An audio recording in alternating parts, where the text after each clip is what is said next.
Welcome back to the Sunshine Travelers podcast. Today's episode's going to be just a little bit different.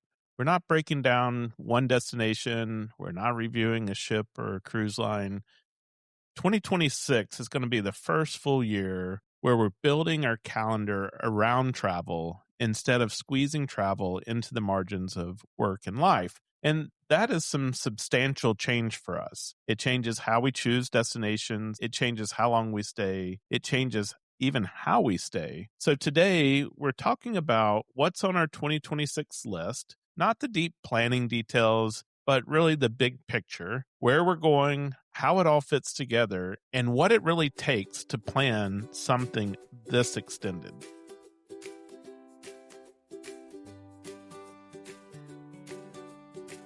We're Scott and Melissa, the Sunshine Travelers. We're all about exploring the world and sharing the journey with you, whether you're a seasoned traveler, dreaming of your next adventure, or just here for the stories. No matter where you are on your travel journey, we've got firsthand experiences, tips, and plenty of inspiration from some of the most amazing places on Earth. So buckle up and get ready to travel with us.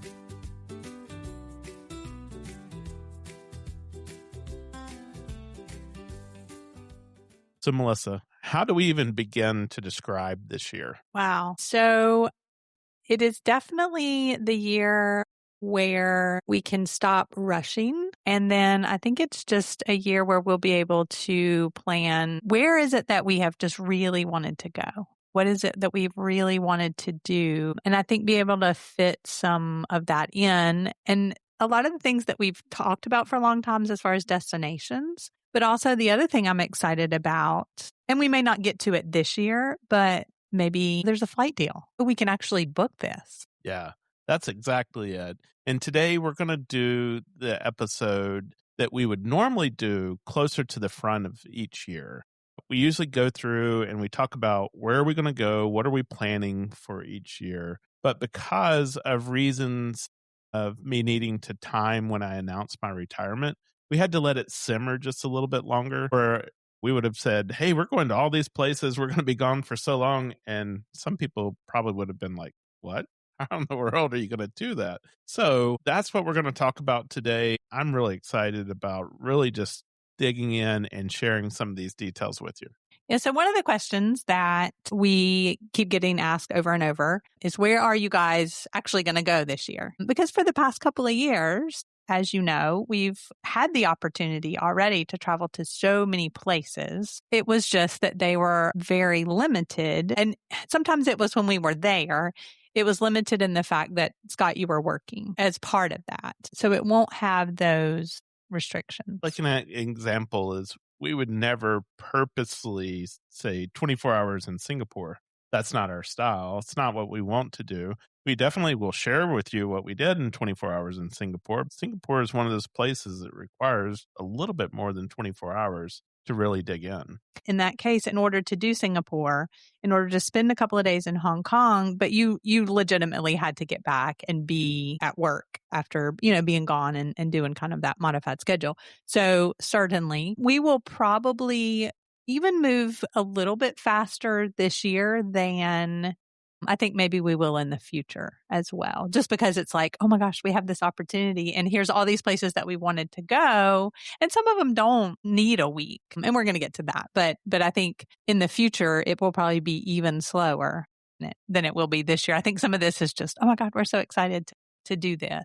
So today we're going to lay out the plan for 2026 along with some of the why we chose these locations. And as Melissa was just saying, it's probably a lot more than what we would normally plan for, but let me get to the route and as to why we're going to so many places. Now, Scott, before you start that, I also want to say that as we are planning this, some of these places are way more affordable than I think that you would imagine. And so we also know that there's places in the world that are way cheaper than this. And so when we get to the end, we're going to talk about kind of a mindset and share with you a couple of other things. So even if this doesn't necessarily apply to you right now, I really want you to stick around for that, because I think it's a very interesting thing to think about. I also just want to compare it to Traveling in the US is so expensive. And Melissa said the other day, she was like, I don't know that we'll ever travel in the US again.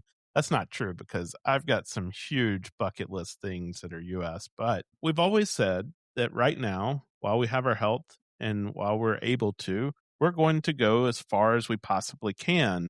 And then as we can't go that far anymore, we'll start to scale it back. And so that's why you hear a lot of our international travels and why we spend so much time there, along with what Melissa was saying, is it is so much cheaper. And I think you'll be able to see and kind of think for yourself, oh my gosh, I could really have a bucket list trip for not that much money. So our route was designed around a few key events, and we wanted to avoid the expense of traveling back and forth across the Atlantic. So let me go through real quick just what those events were. First of all, my dad and stepmom wanted to go to London. And so we were headed there and we said, let's go. We'll take you there. But London is not one of those cheap places. It's very expensive.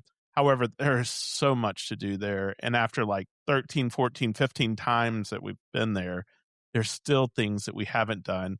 And we're going to cross off one of those this year. Then we wanted to meet up with our kids in Spain.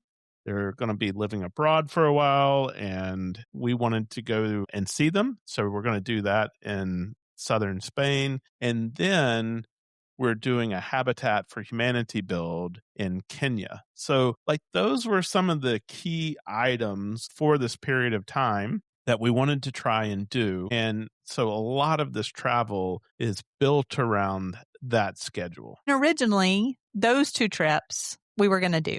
Yeah, we were going to do them separately. But now that we don't have that time restriction, it's like, okay, there's no reason to fly back to the US, to fly back.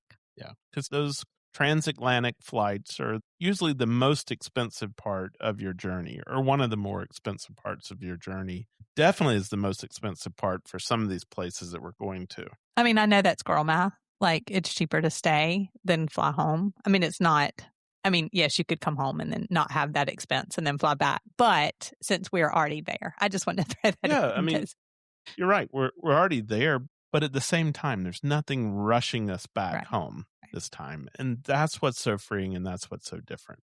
But we want you guys to follow along because as we go through this, we're going to be talking about lots of trip possibilities that you could take this year, right? You don't have to do our entire itinerary, but you might want to pick pieces of what we're doing. So let's jump right in and get started. So our first stop is going to be in London, England. And this was a part that we had already had planned. We had actually already said to Scott's dad and stepmom, would y'all like to come join us? They had mentioned over the past couple of months, maybe even at Christmas, like this was their kind of their next bucket list. We've done this a lot and we said we would love for you to come and join us. So that's what we're going to do. We'll have about 4 full days, which as we talked about the itinerary, it was like we could do this in 4 days or we could take the same amount of stuff and you would probably take that and then stretch it to 5 days or 6 days. So I think it's very doable. We'll talk about why only 4 days here in a second, but it was very cool. Scott put together a little almost questionnaire, like a Google, what is it called? Like a Google questionnaire. It's a little form that you can create on Google and just had them like rate, the experiences that they wanted, kind of picked out the top things. They are adorable. They have been watching YouTube videos and kind of had some ideas and would send us some things. So that was what we used to kind of put together that itinerary. We wanted that to make sense in terms of kind of an area of the city every day. Scott and I are really bad about let's go to South Kensington, and then now let's go over to the Tower or over to Greenwich. I like one end of the city to the other. So we wanted to kind of make that. So that's how we will do this. And I did want to say one thing. You alluded to the fact that it's so expensive. This was a place where we looked at our travel credit cards and said, where do we have a hotel credit that we will need to use anyway? And so you had one and I had one. We actually kind of double dipped on this. We used one before the end of the year and booked this hotel. So it was basically like getting one night free. And then we did the same hotel for this year. So yes, we do have 2 different reservations, which hopefully that they can link for us. But that was a way that we made it a little bit more affordable. I mean, I think we got a good deal, but like minimum, I think in London, you're going to pay is $300 a night. Yeah, and London is one of those places that we can keep going back to time and time again. If you've been following our podcast for a while, you would know this time of year we always go to London. It's usually been tied to work, but it just so happened that this year I don't have to worry about that. And so we're just going to be full blown tourist in London this time. We also used points for that flight, even though it was a one way and it was Delta, which I know sometimes people are like, oh, that's a lot of points, but we had them in the Delta account. And in our opinion, it was a good value for the use of the points. Well, from there, we're going to head to southern Spain. And as I said, this is where we're going to meet up with our daughter and her family while they're living abroad. And so we're going to take the grandparents and we're going to go down and meet with them in southern Spain. I guess I should say the great grandparents. And so something really neat.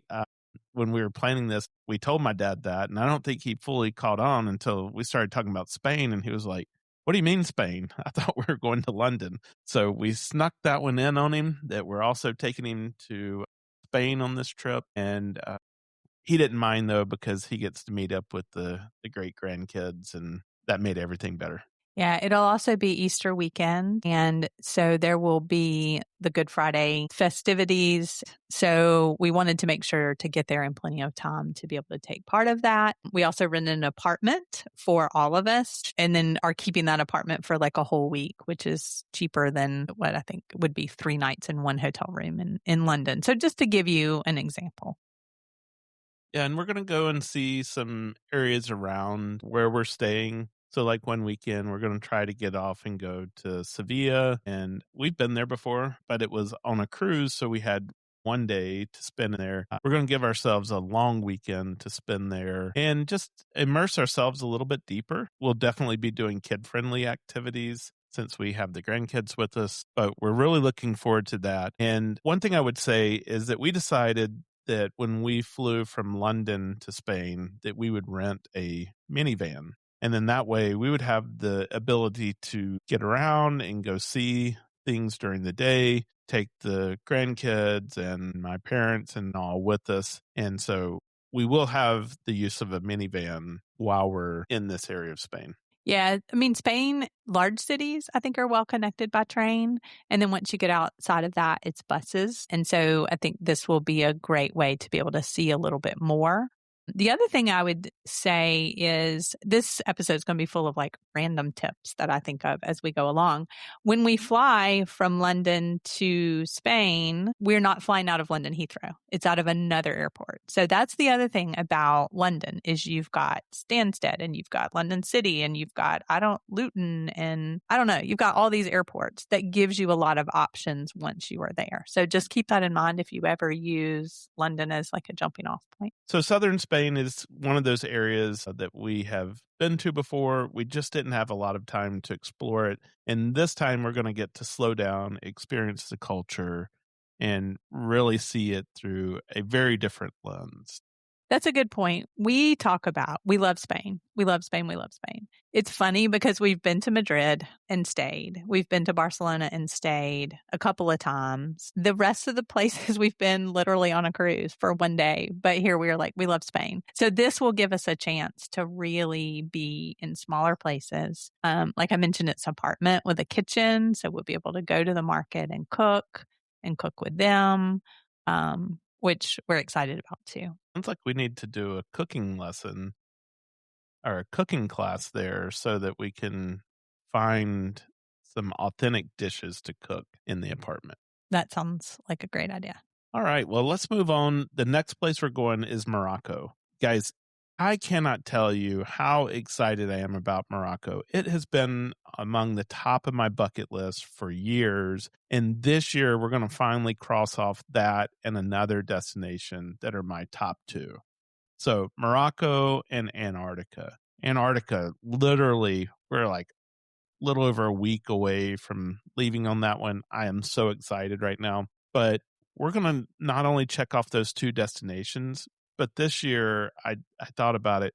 We're also checking off one of my personal bucket list items, which was to visit all 7 continents. So in the next few weeks, we're going to have that one checked off, and it's going to be amazing. So, as Scott mentioned, we have wanted to go to Morocco for a long time. Probably a year and a half ago, we talked to a friend of ours, daughter Caitlin, who had planned and organized their trip to Morocco. It was a place that we had kind of thought we might do before we went to Kenya the last time, and it just didn't work out. I'm going to link that episode in the show notes if you want to go listen to that. And then obviously we will be sharing more once we do our trip. This is one that we've always said, and she confirmed, you really need a guide.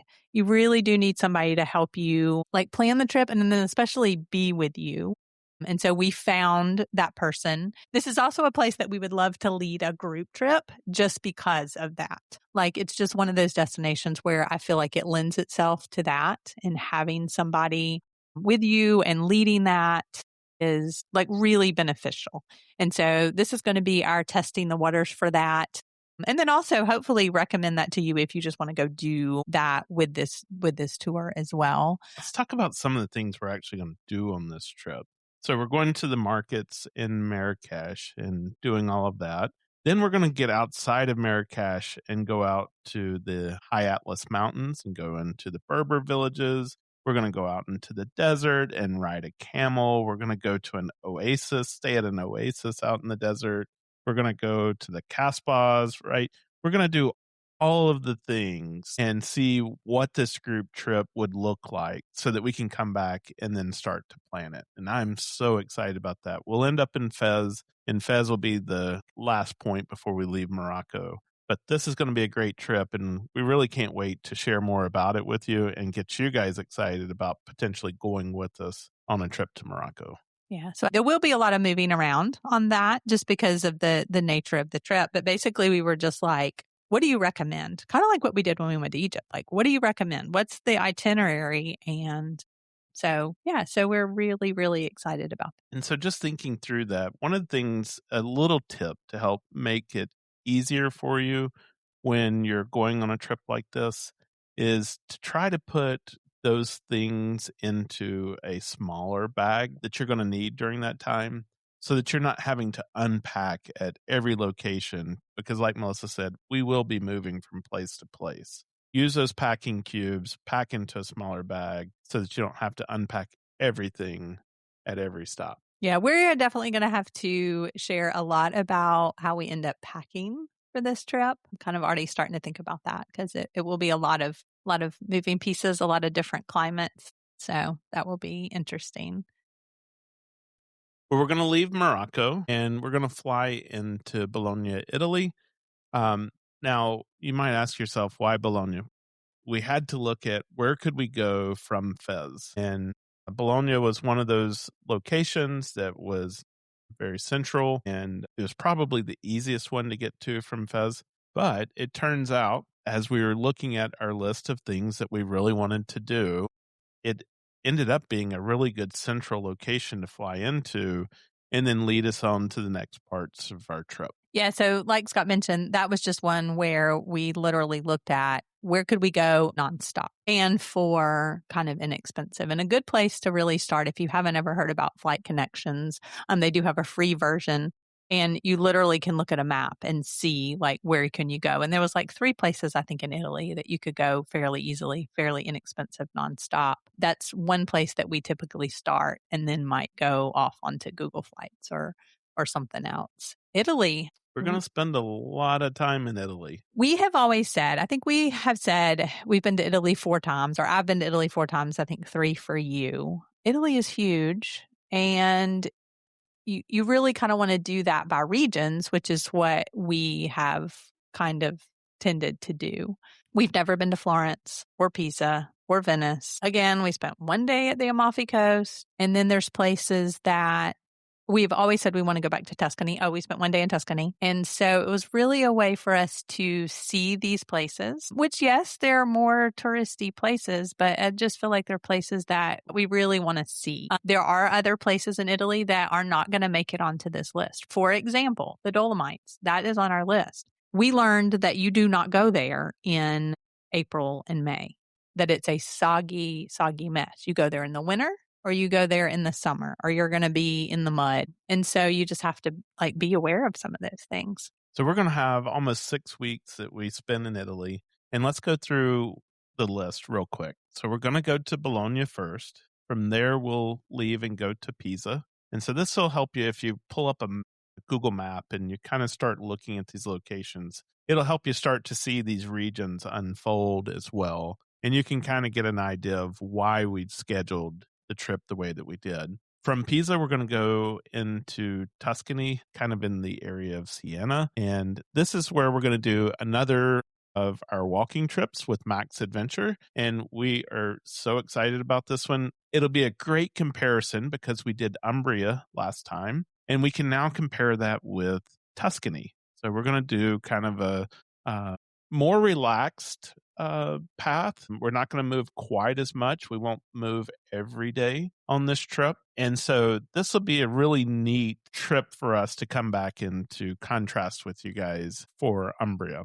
It's called the Relaxed Trails of Tuscany. It will actually be a week, whereas the other one was like 4 days of walking, I believe. So this is a little bit longer trip, but like you mentioned, yeah, we'll have 2 nights in some places. Some it will be just city walking. So I think we'll really get to relax and slow down and kind of do Tuscany in a way that we've wanted to. We're going to leave from there. We'll go to Florence and spend some time in Florence. Like, we didn't want it just to be one night in Florence. We want to go and spend several days there. From there, we'll go down to the Amalfi Coast. We found this great little cute town. It's there right outside of Amalfi. And we're going to make that be our home base while we're there. And then we'll go off and do different things. One of which is making sure that we do a day trip to the Isle of Capri. And that was big on Melissa's list. We'll have to tell that story another time, maybe on the Amalfi episode that we do. It's also Capri, apparently. I've been scolded on that before. Capri. Yeah. Well, we will butcher our own language. Anybody else's language is fair game. We're going to rent a car, though, and drive from there to Puglia. And so in Puglia, you need to have a car. It looks like it's just a little area, the hill of the boot of Italy, but it's a long distance between the places that we want to go and see. And so we're going to have a car to get around there. So we decided what we would do is just rent one in Salerno, and then we'll drive from Salerno over to Puglia. Puglia is kind of that region. We've got 3 different places that we're going to be staying there and venturing out each day, doing little day trips. And then we will finally leave from Puglia and go and make our way north up to Venice. Now, you may be asking yourselves, why are you guys going back north? That doesn't make a whole lot of sense. And there's good reason for it. We'll get to that in just a minute. But Venice is one of those places on our list. We haven't been there before. It's one that everybody says that we need to go and check out. And so we're going to go and do that. Is it of the places, it's the most expensive? Yeah, it did seem to be the most expensive. Now, we're not going to Rome because we've been to Rome. So it could be about the same as Rome, maybe. I think we found this little hidden gem in Amalfi because everybody talks about how expensive Amalfi is, but I felt like we got a really good deal there. Puglia, very affordable. I think there was one place that we're staying that was a little bit more expensive, but I mean, I think the most that we spent for a single night in Puglia was around $150. We will give a shout out to Culture Craving couple here. We talked to Taylor about Barcelona, I believe, right? In Spain. And we talked to her about vermouth and the sangria. Several episodes back, they did an extensive trip in Puglia and have lots of great recommendations, suggestions that we are taking. So we're excited to take those and then share those.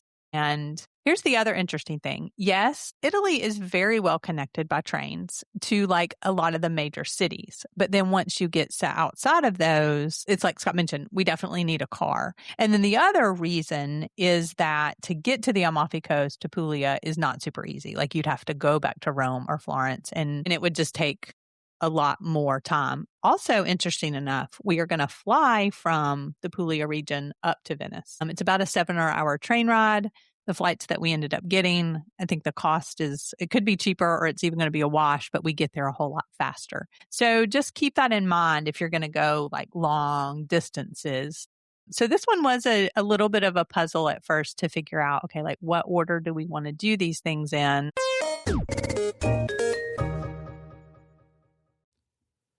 Are you looking to plan your next unforgettable adventure?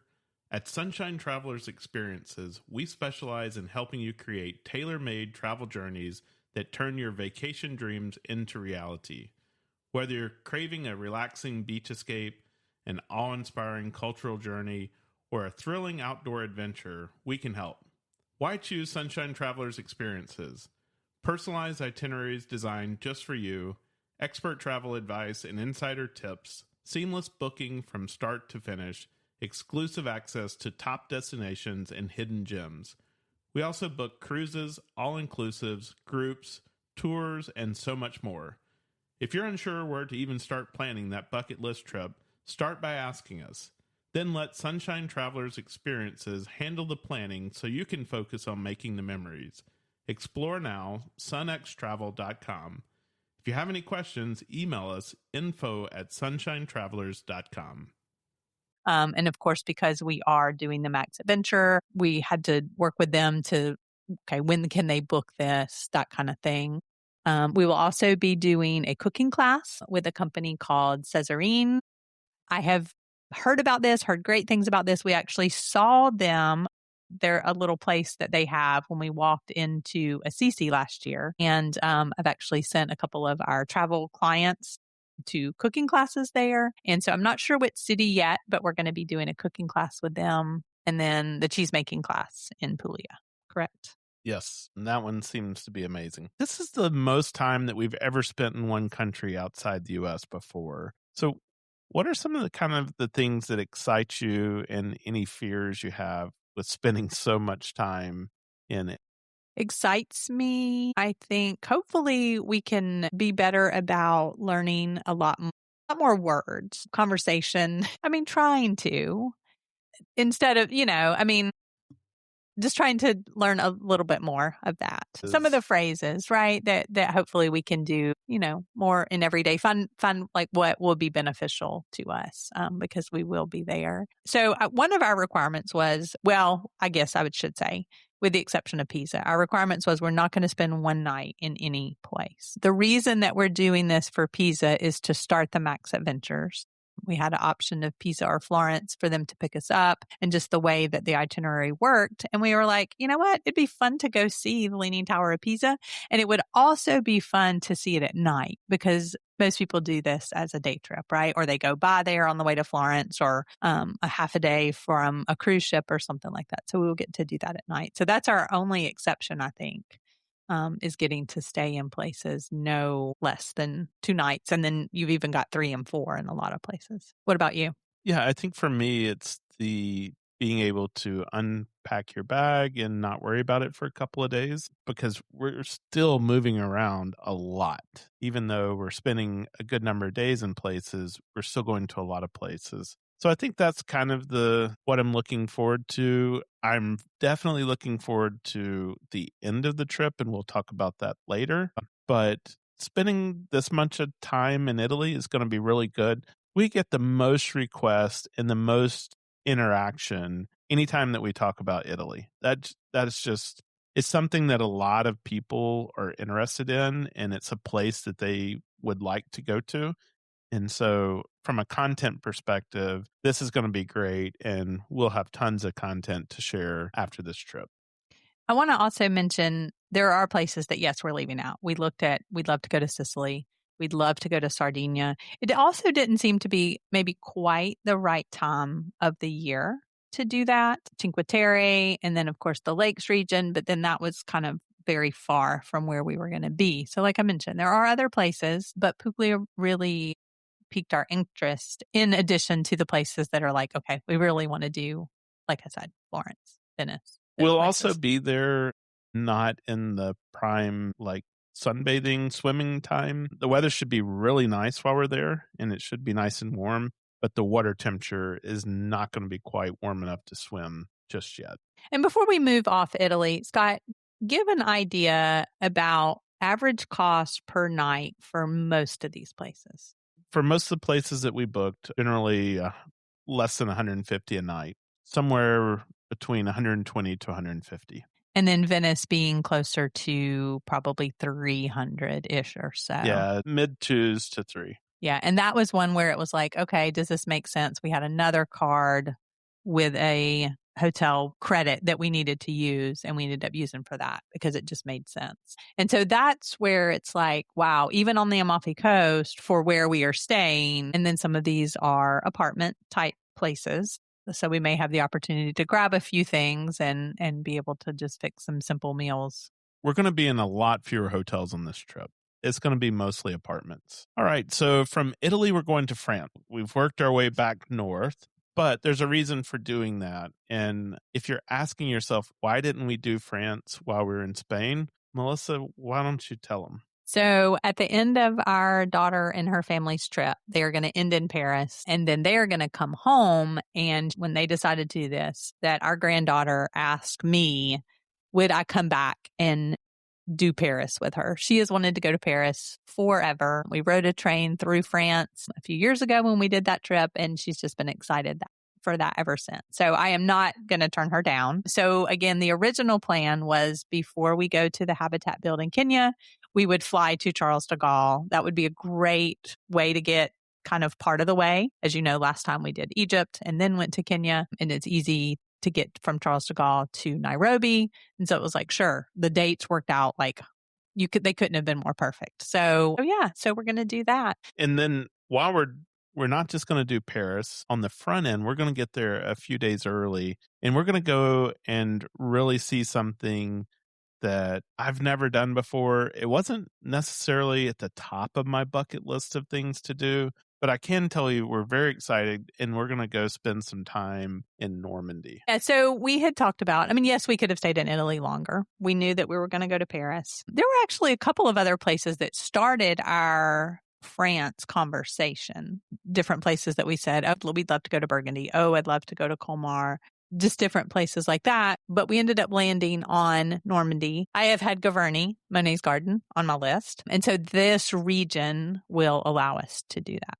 Yeah. And then Mont Saint Michel also. So we've got just a great little itinerary that we're going to do in Normandy. It's one that I think is going to make a great mini itinerary that we can share with people. And this is a place where you could go and spend a week, be able to do a little bit of Paris, but then also Normandy as well. Yeah, so that you could do the city and then get outside of the city. We will need a car for that part as well, but we are also picking one spot, and then we're going to be able to go see the other things instead of moving around the hotels. And in Paris, we have two big kind of bucket list things. We've actually never been to the Palace of Versailles. So we're going to do that, and then Disneyland Paris, which I have checked off, and this will allow you to check it off, but something that the kids wanted to do as well. The new Frozen Land will be open, so we'll have seen the Frozen Land in both Hong Kong and Paris. Yeah, I think last time you only got to spend a couple hours there, though. So we'll get a good day in Disneyland Paris. And like you said, we'll now be caught up, together on our Disneyland visits. I still have another season that I want to do in France where we stay in like a 17th century chateau or a farmhouse out in the countryside with these huge fireplaces. That's still something that is really high on my bucket list. I had kind of looked to see if I could find something like that, but I think that we just need to be in a different area to really find some of these. And so we'll keep that on the list, and we'll go back and do that.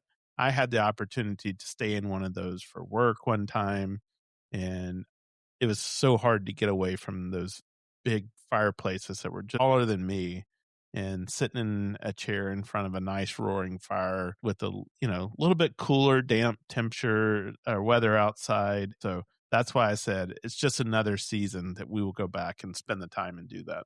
Yeah. And here's another thought about that we can maybe look for in the future. So some of you might be asking, don't you have dogs? Like, what are you going to do with the dogs, especially if your daughter and them are gone? So over the past year, we have been using Trusted House Sitters. Fantastic. It's kind of like a membership that you join, and then people can come stay in your home. They house at your home. They pets at your home. You don't pay them in addition. Like, they have a membership, they're vetted, you have a membership. But what I'm thinking as you're saying this is maybe we could do a sit sometime in France of somebody who has a house like that and a cute little French dog. All right. Probably a French bulldog. Palmer's not coming. All right. Well, from Paris, we are going to then go to our last region, which we're going to go back to the continent of Africa. And we've got some amazing things that we're going to be doing in Africa this year. We are. So we had already mentioned on our earlier 2026 episode, we'd already planned to do the Habitat for Humanity build. And so that will really start out our trip. So we're super excited about that. It's an area that we have been to before, near Mount Kenya, near Solio Ranch that we did before. So we're excited to experience Kenya in a different way. Yeah, in a way that allows us to kind of give back, not just be the tourist. We did go to a village last time in the Samburu tribe, but this time we're actually going to go into this town, and I don't think we know yet what exactly we're building, but it'll be a chance for us to spend a week working on a project to give back to those people. So very excited to be able to do that. But of course, we're the Sunshine Travelers, and so we can't just end it there. We've got to put something on the back end of that. And so we're going to do another small group safari that we're going to lead and go to some of our favorite places. And matter of fact, this we're using as a test for another group trip that we talked about it this year. We wanted to do the group safari in 2026. It just didn't work out from a timing perspective. And I think there was a lot going on with travel. I'm hoping that 2027 is going to be a much different scenario. They're telling us that across all of the different providers, they're starting to see 2027 activity really pick up. And so we will be announcing in the very near future our plans for a 2027 group safari, and we'd love to have you come and do that with us. But we'll go off, we'll do the safari, and then before we come back, we're going to need an opportunity to just relax, decompress, slow down, and we're going to spend a little bit over a week on a beach in Africa, something that we've never done before. So we have heard a lot about Zanzibar. There was actually several options. There was some beach options for some beaches in Kenya, but this will give us an opportunity to add Tanzania. You may have heard it said Tanzania. I think either of them are fine. One of our goals is to add at least one new country each year. And so that will give us that, and Morocco and Tanzania for sure. Yeah, I mean, the goal is to get us out there and experiencing as much as possible. This year, it just so happened that it wasn't about seeing new places. It was going deeper in the places that we wanted to visit. But yeah, I'm excited to go to Zanzibar. We're looking at what our options are right now. But we've got a little over a week that we're going to spend there decompressing. And so really excited about visiting Zanzibar. And one thing I wanted to add, we're going to try some different things as far as sharing this. Of course, we will definitely have podcast episodes about each of these different places and things that we learned and things that we think that will be helpful. We also want to be very intentional about breaking down the budget as well for each of these. I'll probably keep some kind of running total as a blog post and then split it out by the different things because I think it'll be very interesting to see how affordably you can travel off season, different places, things like that when you can think out of the box. And then we'll be honest about, okay, we used points for this or, these hotel credits or just some different strategies to be able to travel more. And so that wraps up that big long trip that we're going to do this spring. We do have a couple of other trips planned for this year, and we'll go through those real quick. The first one is Kazakhstan. I don't know that I'd ever really thought much about going to Kazakhstan, but the travel conference that we go to, or we at least try to go to each year, is going to be hosted in Almaty, Kazakhstan this year. So in traditional Sunshine Travelers fashion, we said, let's go. Yeah, I think that's probably mid-September timeframe. This is not a part of the world that either of us has traveled to, but lots of people have recommended this, that we should visit the STAN countries. And then Of course, the travel conference, they really do a good job of you get to have experiences and immersion experiences that you would kind of miss out on your own. So it's definitely been worth it for us from that standpoint. And we won't be rushing to get back, so we can actually spend a little bit of time there. And so we're looking forward to that one. And then I would just say finally is we're looking to go to Germany at the end of the year and do some Christmas markets. This is something that has been really a dream for Melissa for a while. And so we're going to take the time to go and go through several of these and do some reconnaissance. And I really want to visit some that are more off the beaten path too. It's funny because you have a colleague who lives and works in Germany,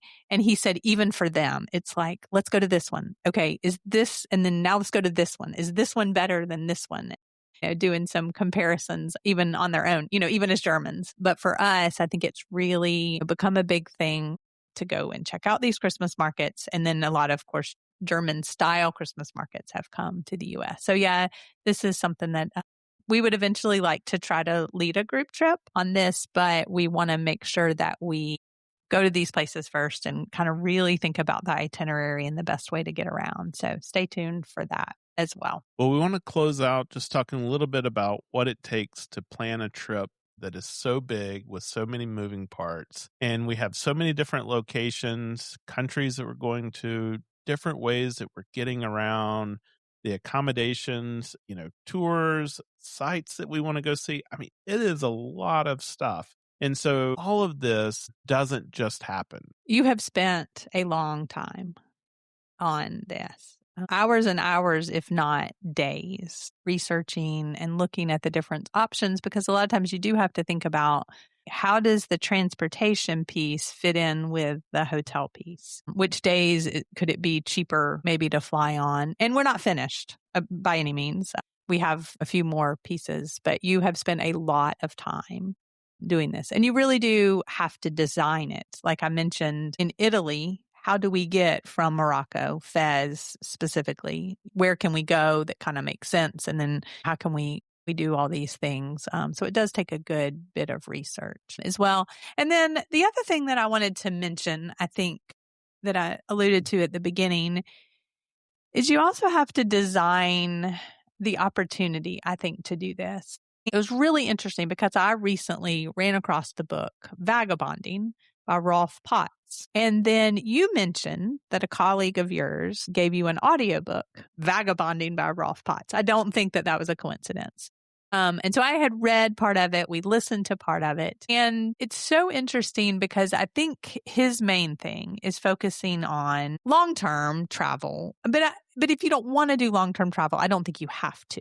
So meaning there are a lot of people out there who travel full-time. As of right now, that has never really been our goal. But it's also about, I think, budget conscious travel if you do it this way. So yes, you have some big experiences. Safari, maybe, for example, or you have places where you book a tour guide for the whole time, or regions that might be more expensive. But one of the things that he talks about in this book is that being creative about how you can do this. So, for example, if you are a remote worker, can you get permission to do something like this where then you still work somewhere else?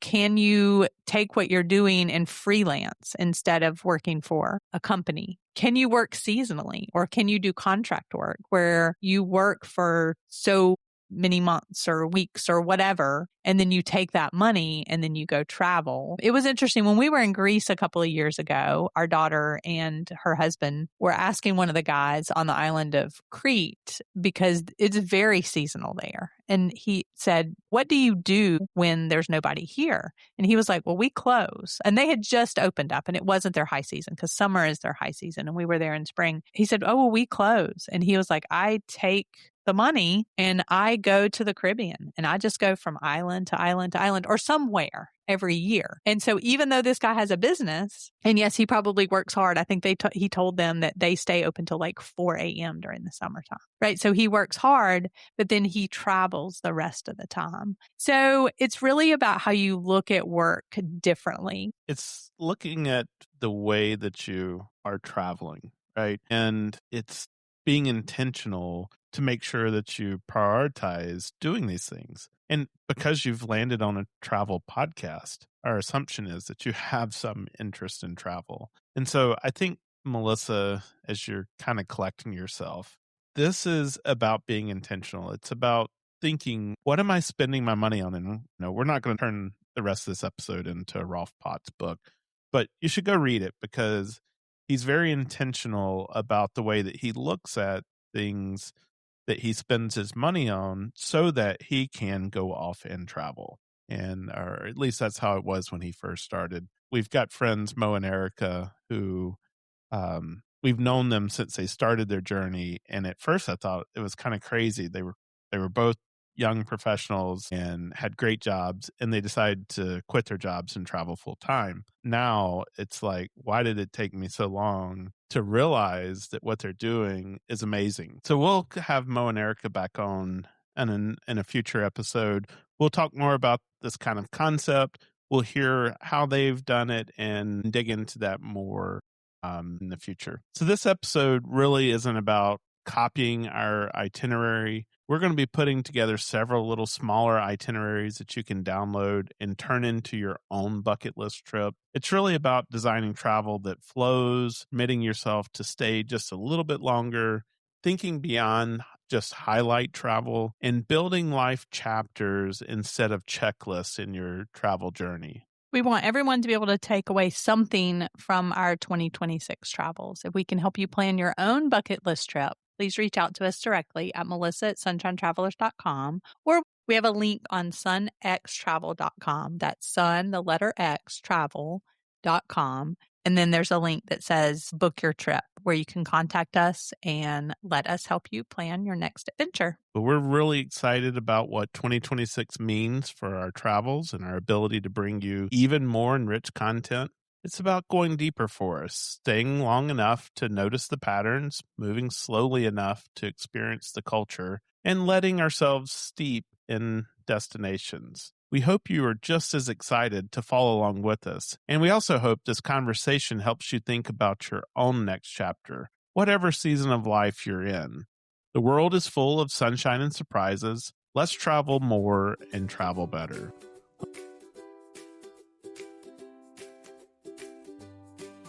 That's it for today's episode. Wherever you're listening from, we hope we've added a little spark to your travel dreams today. If you've been enjoying the show, a 5-star review on your favorite podcast platform goes a long way. It helps new listeners join our Sunshine Travelers family.